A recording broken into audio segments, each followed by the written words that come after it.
Okay, so my name is Lauren Perez, and this is assessments in the community school.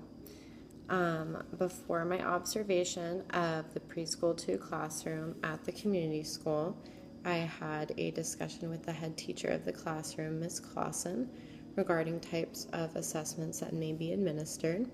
She informed me that due to the mixture of students with and without a diagnosis of autism, they would primarily be utilizing types of performance and authentic assessment.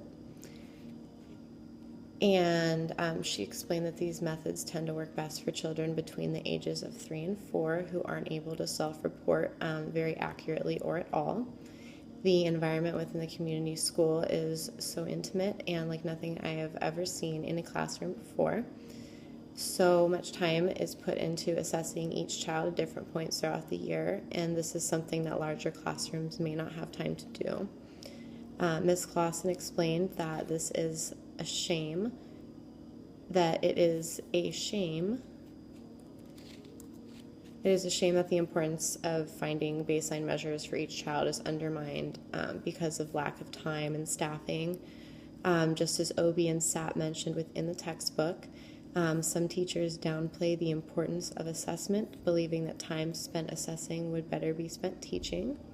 If, however, appropriate assessment procedures are conducted, the information obtained can be used to enhance the remediation of the perpetual teaching process. In this classroom, assessments are utilized, and that was from OB and SAP from the textbook. In this classroom, assessments are utilized whenever information about a child's knowledge, abilities, or performance is needed. Because I started my observation at 8 a.m., I was able to see the first 30 minutes of the school day. Ms. Clausen explained to me prior to the observation that I would see different forms of the same assessment due to the fact that those with language impairments were being assessed as well. As Hall mentioned within the text, the nature of the language used in assessment and the linguistic ability of the child being assessed can both play an important role in determining the short and long-term consequences of the assessment. One example where I noticed the difference in assessments between those with and those without language impairments was during preference assessments. Although preference assessments are not necessarily academic in nature, they are important for motivation.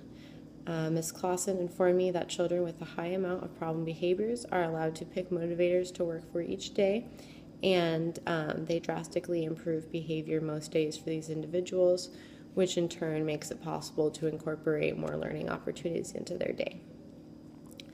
Children with language abilities were able to verbally answer when asked what item or activity they would like to work for throughout the day, whereas children with language impairments could either touch the item they want or choose from cards that state activities or prizes. Those with higher cognitive functioning but impaired language abilities gave an expressive answer from their augmentative communication devices. After the children went through some of their morning routines, I was able to observe one of their structured activities. During the structured activity, data was taken on each child's response, whether or not the answer was independent or prompted. Each child has an individualized goal, and most children are in different places academically and have different goals. As explained by OB and SAP within the textbook, and Ms. Clausen within the classroom, individual academic assessments are incredibly important in a classroom setting. Knowing where students are in the curriculum and what they need next is a key focus for assessment. Such knowledge is critical for differentiating instruction to meet the range of needs students bring to the classroom. If a child is not learning a specific concept 3 chances in a row, then teachers will include some sort of prompting that will be fated within their goals so as to boost their chances of success and support their learning. Sometimes data reveals a deficit in a prerequisite skill, so teachers will go back and teach the necessary prerequisite skill first. This type of academic assessment done during the first type of activity is a type of authentic assessment. It is an example of authentic assessment because teachers were assessing different goals in the form of reading books and making art projects. For example, a child needed to show that they could cut in a straight line, so they were asked to cut out part of a square that was also part of a house within the art project that day. Another child had the goal of receptively identifying the numbers 5 through 10, so the teacher read a story with numbers in them and asked the child to identify the numbers throughout the book.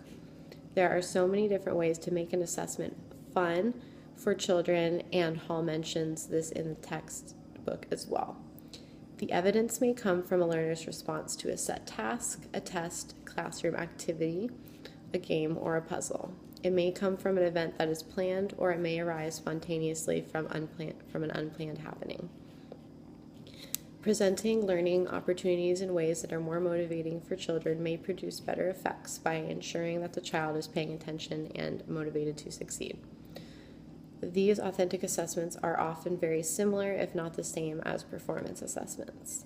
Performance assessments require a child to perform a certain task, and that is exactly what I was seeing happening during the activities.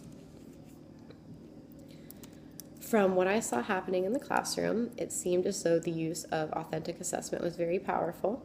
Children received individualized attention, were surrounded by teachers with high affects, and were given many learning opportunities, all in an environment that seemed fun and exciting. Occasionally, there was no time for an extremely creative way to present a goal, and it seemed like children were less motivated. I spoke with Ms. Clausen about this, and there is apparently data to back up the idea that when the children are taught something in a more motivating way, they get the answers right more often. Sometimes a child has the skill, there may just be a behavioral issue that is preventing them from exhibiting it. I would not suggest that Ms. Clausen or any of the other teachers in the preschool 2 classroom at the community school change the type of assessments that they are currently using. Again, this is Lauren Perez.